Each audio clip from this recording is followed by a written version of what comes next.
Hello everyone. Welcome to AI and Us. I'm Prabhat Kumar and I've got a guest today who I have been looking forward to speak to for a while. He started his career in the 90s reading X-ray films clipped to a light box, dictating reports onto tapes in a world where information moved slowly.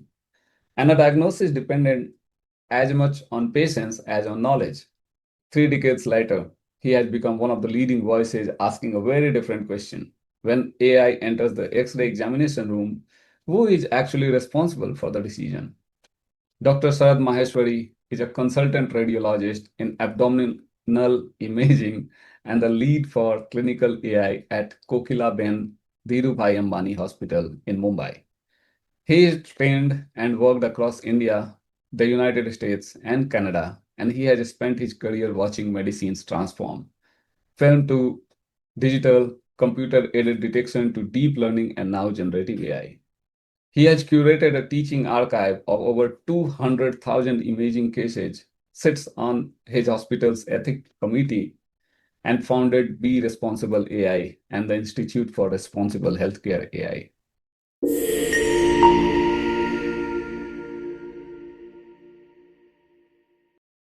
Dr. Maheshwari, welcome to AI and Us. Thank you, Prabhat, and thank you, AI for All Global. My hello to all your audiences. Welcome. I'm very curious to hear about your journey so far. Would you take us along? Right. Yeah, it's actually a long and interesting journey. It started in the 1990s mid. I always wanted to be a pediatrician, and that's what I was aiming to, but I always loved technology. And the earliest technology I used was in 1975. As a 5-year-old, I used a tape recorder where you could listen to your voice back. So that's how I was fascinated always. While we were taking this decision on choosing a specialty, the technology, I learned that radiology is a very upcoming branch and very technology first. So that's how I choose radiology. But advanced radiology was only in the metros. But I looked at the future, not at the present. I said I have to do radiology, and I always wanted to go to Mumbai to learn the best technology. So while our training, our job was to take the films and actually develop them in the fluid, and then we used to see on the view box and used to write the reports. Then once I was done, I moved to Mumbai and I joined Jaslok Hospital. Mhm. And one of the advanced MRI machine first time in Mumbai came to Jaslok Hospital in 1998. And that time I saw the advanced technology, like something called as MR spectroscopy in MRI was still coming up all over the world. So we were one of the first hospitals in the world to use that technology. Over 3 years, I nurtured the MRI skills, and then a pivotal moment came when I was selected on a scholarship to visit University of Michigan, Ann Yeah. Arbor. So there I had a chance to spend time with Dr. Suresh Mukherjee, who's a wonderful teacher and an orator. So I learned how to teach from Dr. Suresh Mukherjee, and I Mhm. still owe a lot to him. And once I was there in that academic setting, I really loved how things were in North America. So that took me next to Canada. And I joined as a abdominal fellow in the University of Toronto. So even Ann Arbor, Michigan in those days were still reporting on films. And when I reached Toronto, everything was digitized there. So it was the first time UFT was, I think, one of the few hospitals around the world in 2002, which were completely digitized, PACS, RIS, everything. We were a group of 4 hospitals, like a cancer hospital, general hospital, infectious disease hospital. So all these hospitals were connected, the PACS, and we could report for first time I saw how teleradiology, like if Mhm. I'm at the University of Toronto General Hospital, I was able to report a scan for say, Toronto Western Hospital if required. And Toronto taught me about system thinking, informatics, and thereafter I started having my own customized digital collection of images. So at the end of the day, I would spend always half an hour, 45 minutes to collect teaching cases where I can teach it to other students in future. So that journey has still been with me, and currently I have my own archive of 200,000 images. They're all curated, and I know the story for each image.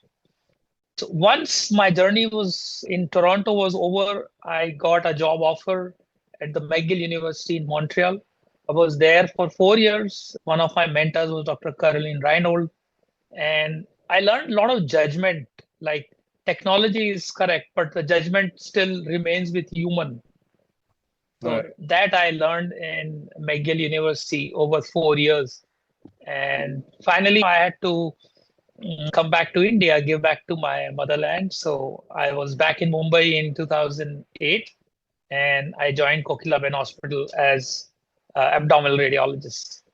What I see since the start, you have been a futurist. You have a natural tendency to get attracted towards what is there in the future, and that you stated also in the choice of technology, choice of education you made. And great that you came back to India to help and to support the motherland. We need forward-looking leaders like you. Now, coming to AI and the things that are being changed with AI, how do you see the promise of AI? Well, AI is actually amazing, can do a lot of things. To start with medical education, I think it's a revolution how AI is used. And I am witnessing it firsthand because my daughter just completed her MBBS and she's preparing for her future exams. So I use AI a lot for her, helping her in learning new concepts and subjects. I would like to make a note of here of graphs. Yeah. With deep learning, you can create graphs because what happens, suppose we talk of a disease, then say for diabetes. So then we talk about the anatomy of the pancreas, the physiology of the pancreas, the Hmm. pathology, the treatment. So all this is connected. Yeah. So Yeah. when I teach her subject, I connect these nodes and create graphs for her. So the education is great. Secondly, we I have been always writing publications. I love writing. It's more of review articles. So I have around 27 plus publications. So I've realized earlier when we used to do research, we used to go to the library, hook to various journals, open, read pages. It take a lot of time. But Hmm. with AI, it is very shortened.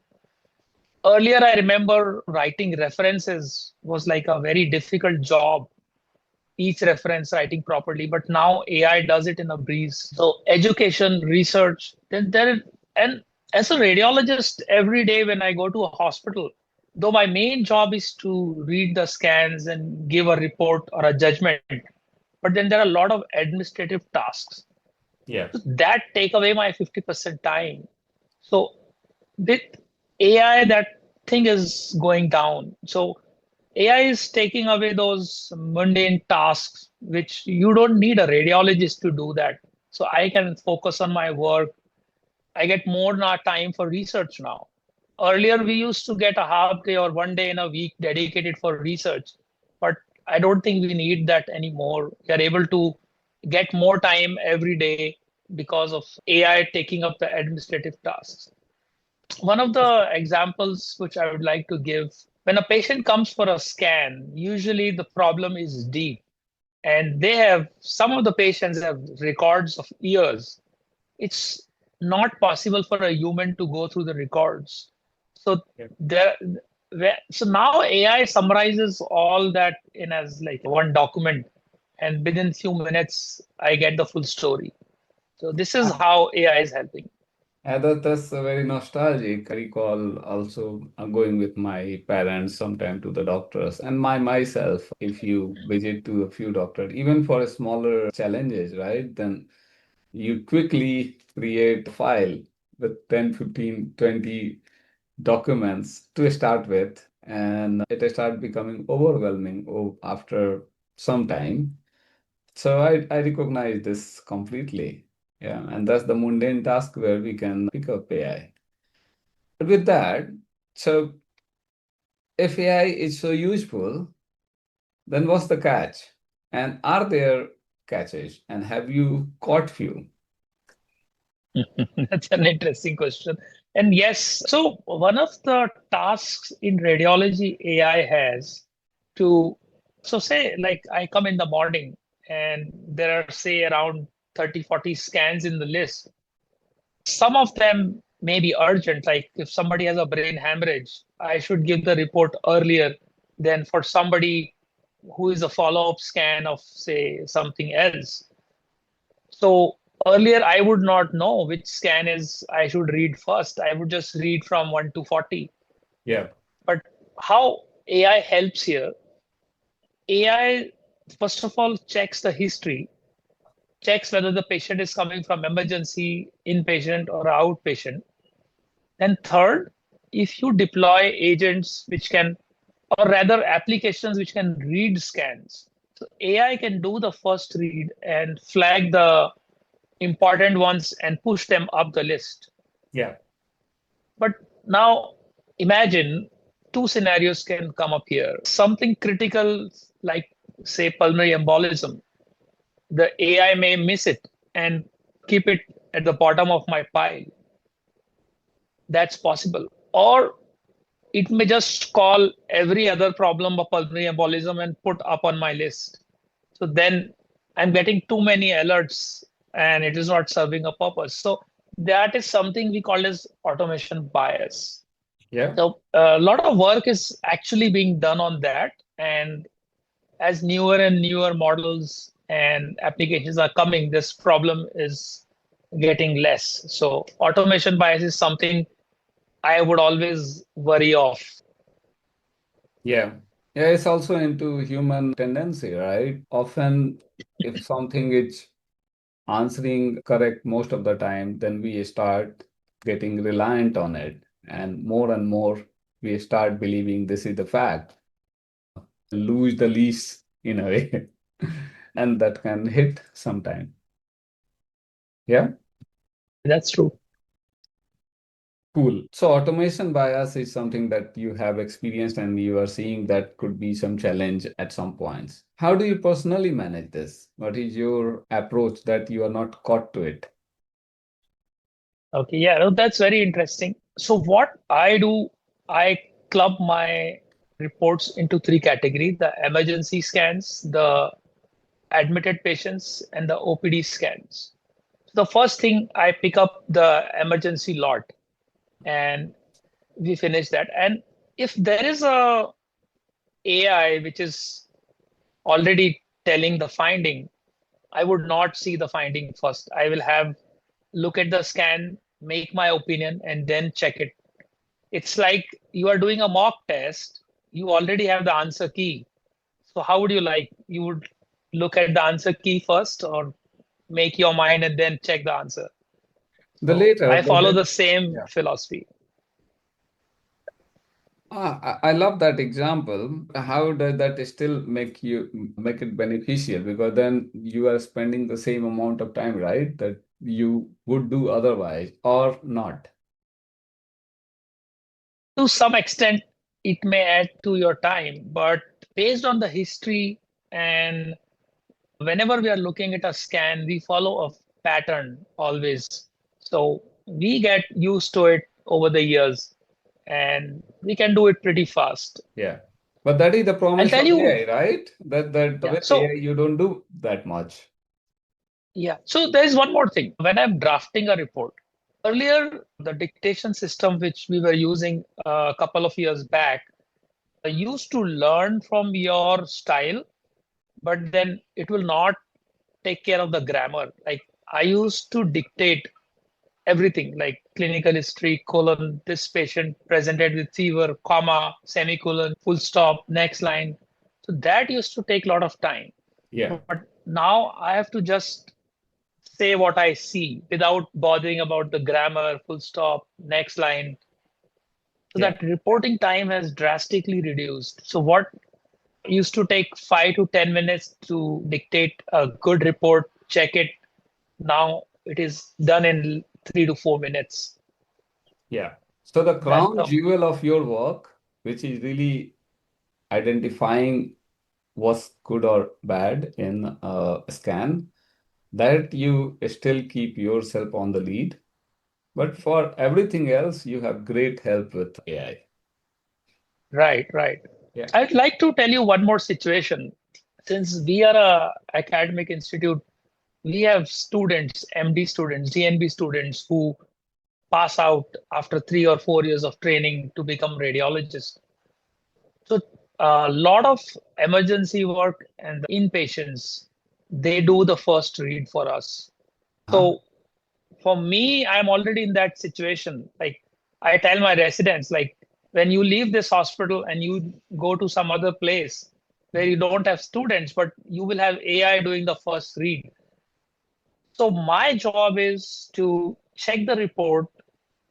If I find an error, to give a feedback to the student so they don't do the mistake again and they improve. So we make sure when they pass out, they are good as radiologists. So same thing I would do with AI.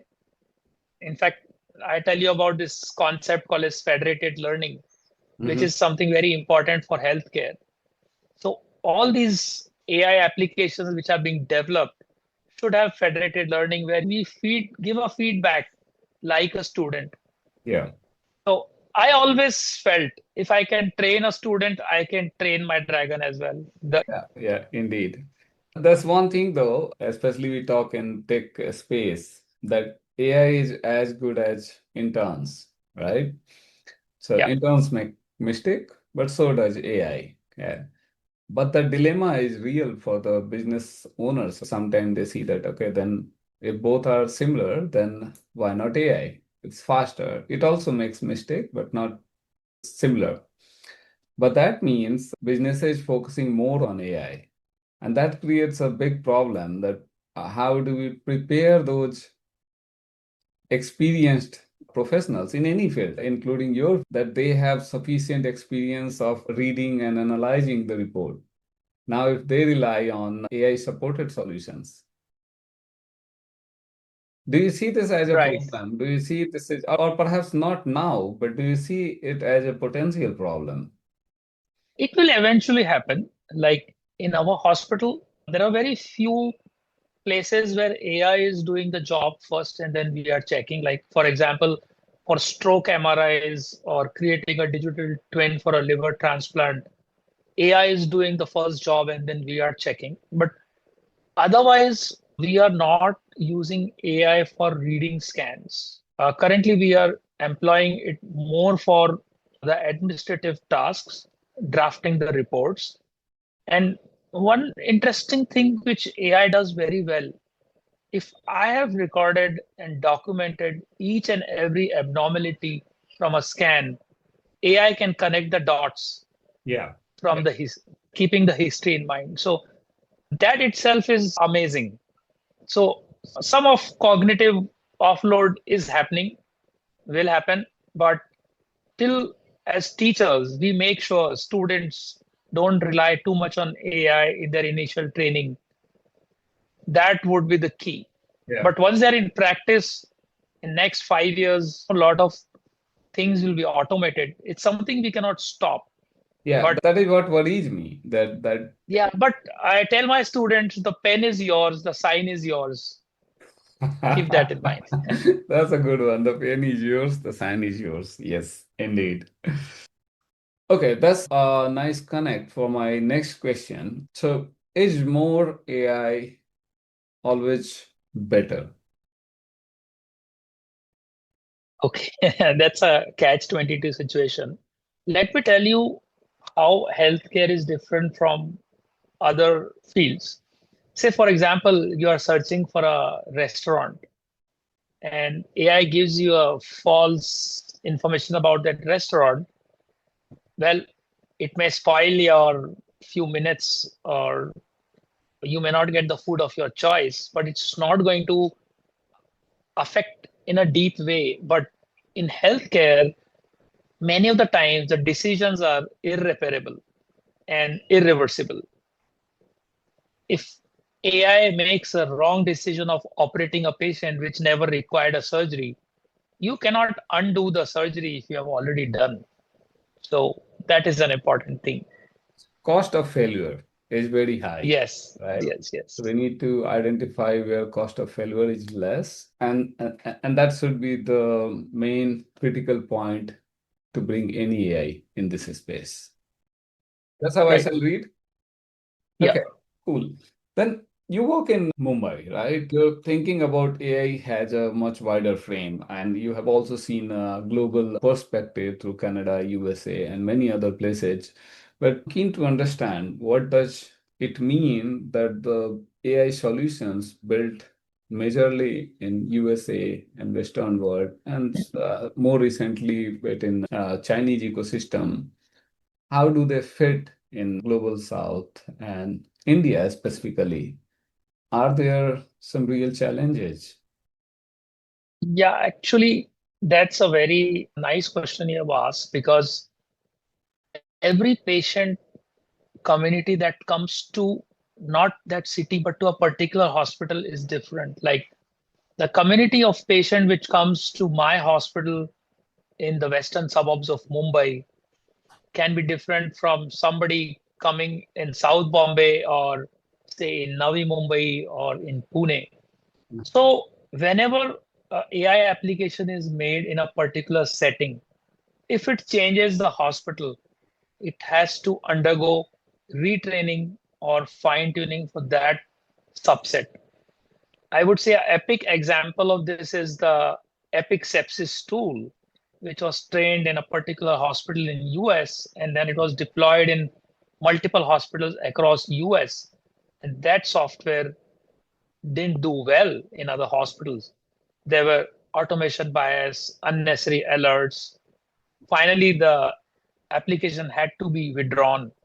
Yeah, So that problem is there. So I would add here two things. Before building an application, we have to see the admissibility, whether this is a real clinical problem, whether this is sorting a clinical problem.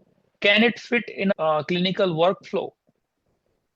hmm, So that is very important. And secondly, I have a layered concept where the patient is in the center. Patient and patient safety is central. The outer layer is the doctors, hospital administrators, vendors, AI developers. And this should be constrained by a responsible AI layer on the outside. So we make sure that whatever application we make should make a difference in patient's life. That should be the center. yeah. Yeah, it's interesting because there are many dimensions to it. Often the times companies who are very ethical and trying to build some really powerful AI solutions that solve real health challenges, they also have some very clear boundaries. For instance, it could be that North America, for certain kind of disease, the capture of information is very well, digitally captured information. But in other part of geography, that data is not there. Okay. So it's less on the bias, but it's more that the reality that this data is not there. Now you are with the situation that what do we do? Should we make use of AI or not? Because on the other side, it also start kicking off a vicious cycle that if you are left out of that ecosystem. Certainly, AI is beneficial and should be used, but Yeah. my again focus would be on local training.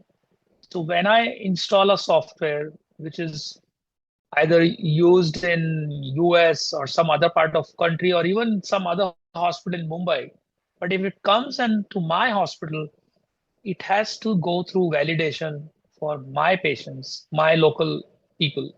So that is a very important thing. And Yeah. secondly, we have to remember that as a human, when I go to different hospital, I see different patient. I build a cognitive ability which is intertwined in physical intelligence, like you are doing a procedure, empathy, emotional intelligence. Whereas AI only looks at pixels, words, numbers, in terms of tokens, vectors. It doesn't have that empathy. It doesn't understand that patient. It Yeah. understands that image. So if I have a model which is trained on best of the CT scan machines with the highest resolution, and if that model goes to, say, a village in Africa where the scanner is still a 20-year-old scanner with a not so great image quality, because AI is looking at pixels, it is not Exactly. look thinking like a human, so the results will not match. So that we have to keep in mind. But I am a strong proponent of using AI and harnessing its potential. I'm not Indeed. trying to be anti AI here. I'm just focusing on a federated learning and a local learning. Yeah, indeed. And that is the real practical challenge, that how to strike the balance, right? Yeah. That's the situation we are in. But let's think at it from different perspective. From the perspective of accountability. When you sign a radiology report, you are putting your name to an interpretation, right? If AI was part of that process and something was missed or misread, where does that responsibility sit? And this question is much more relevant because we talked about Global South and the special challenges, let's say, we have. I'll tell you how we work. I'll tell you, when I sign a radiology report, only my name goes and I'm accountable. But do you know how many people were responsible while performing that scan? Like the patient encounters the administrative reception, encounters the nurse, the technician, my resident, the junior doctor, the IT, which is handling the packs, and then I'm making the report. So I always tell my students, whether you have done the mistake or the technologist has done the mistake, the entire responsibility lies on me because I am signing the report. So this is not a new problem for me. What AI is posing about accountability. The accountability would be always with a human. But in a current scenario, the accountability will be little shared in the sense the hospital as an administrator, they have to make sure that they follow the right governance policies. They check if the AI is trained locally in their institute. They should regularly monitor if any drift is happening. So that's a shared responsibility of the administrator.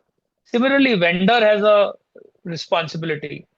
As a doctor, I have the responsibility that I check for the errors from, if I see a error is happening to the I have to immediately inform to the administration as well as the vendors to do a dynamic training of the AI. So I really don't see it as a problem. It is a basically a governance challenge, and it is not difficult if we work as a team and keep patient safety as the prime thing.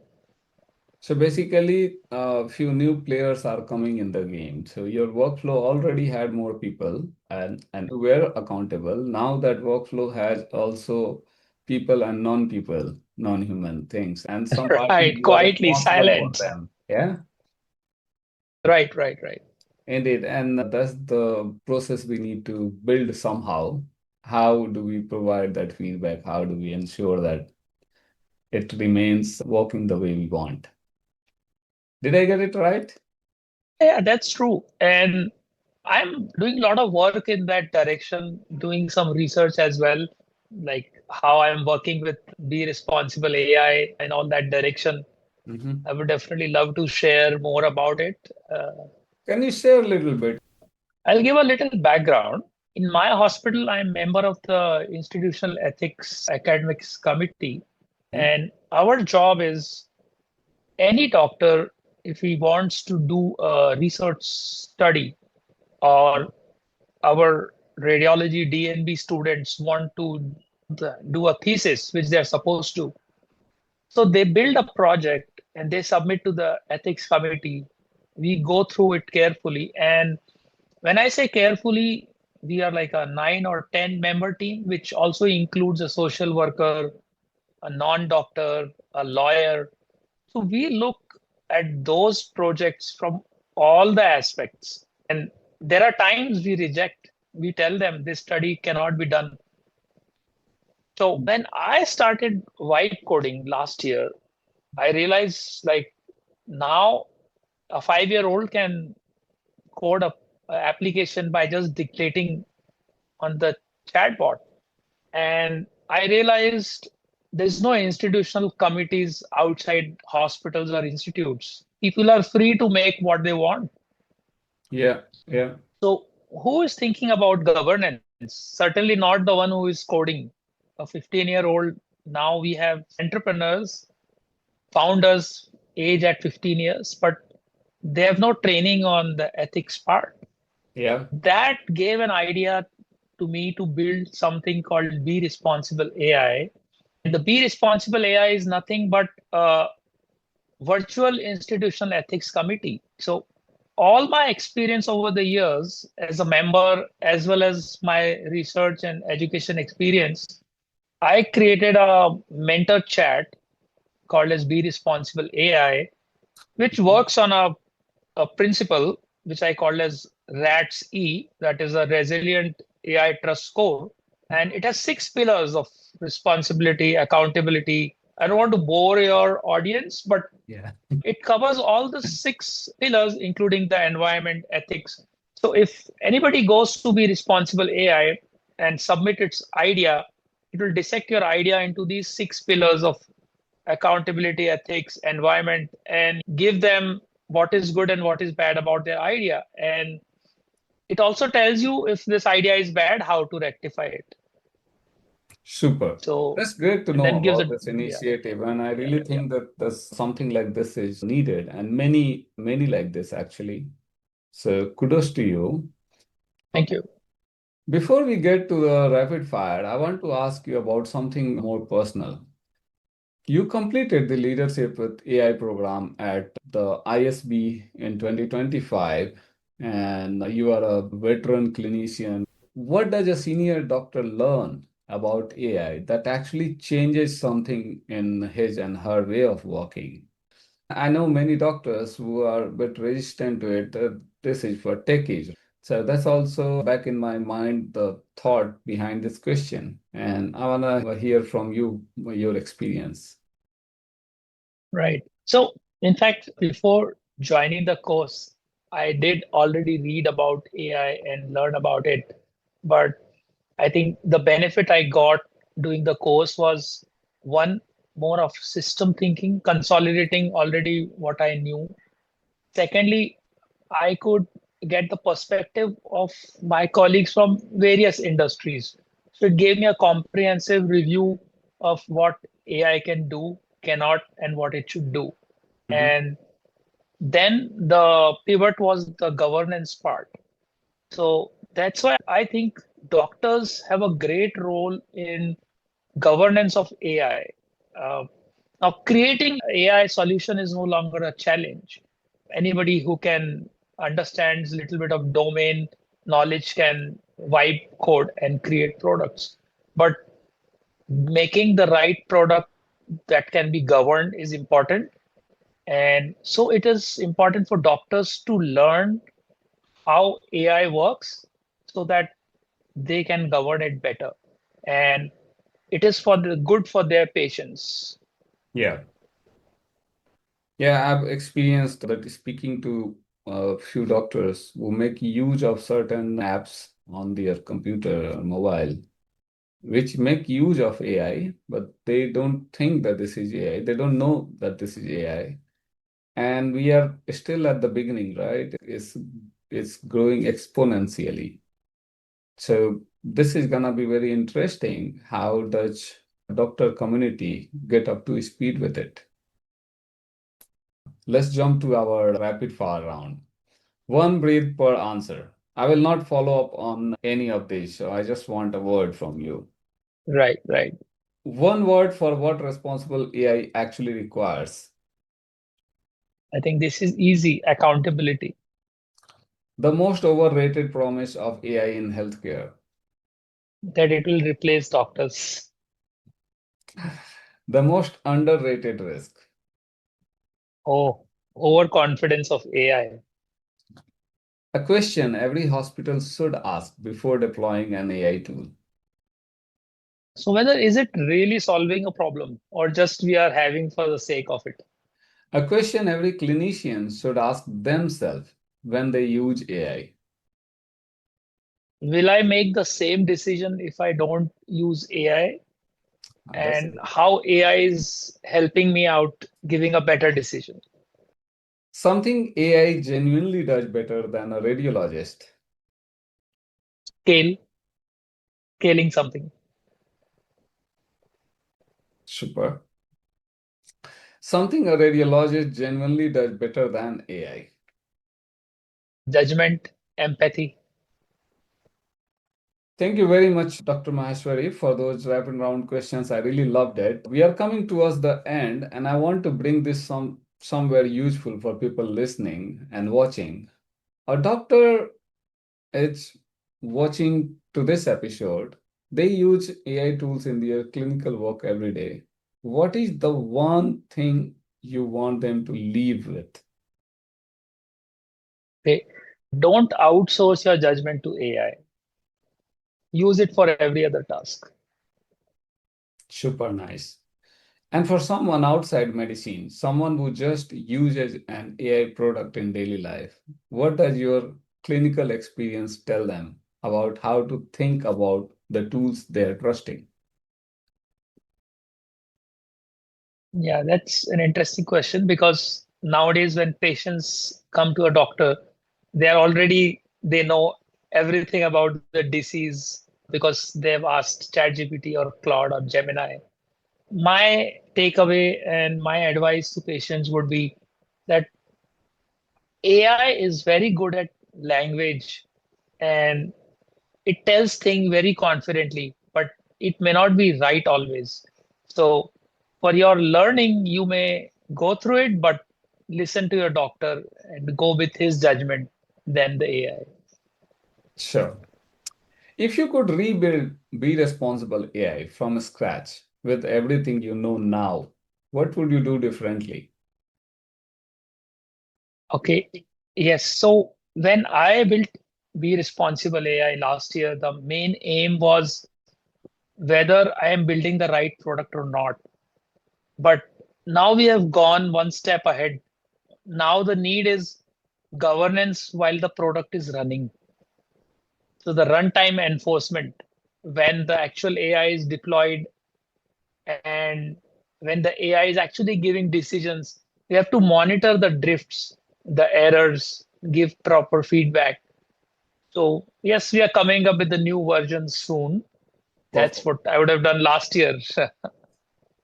Yeah, it's an iterative journey, right? So that's great to hear that you are in that mode of iterative improvisation. Dr. Maheshwari, this has been exactly the kind of conversation I hoped it would be. Not AI in theory, AI in the room of doctors with a real patient and a real decision and a real signature on a real report. The idea I'm taking away, responsible AI in healthcare is not an ethical position. It is a system design issue, and doctors, clinicians need to be in the room where those systems are designed, not only in the room where they are used. Thank you for bringing your deep insights gained through multiple decades of experience. That is AI and Us, a podcast by AI for All Global. If this conversation was useful, share it with one person who needs it. Thank you. Thank you so much.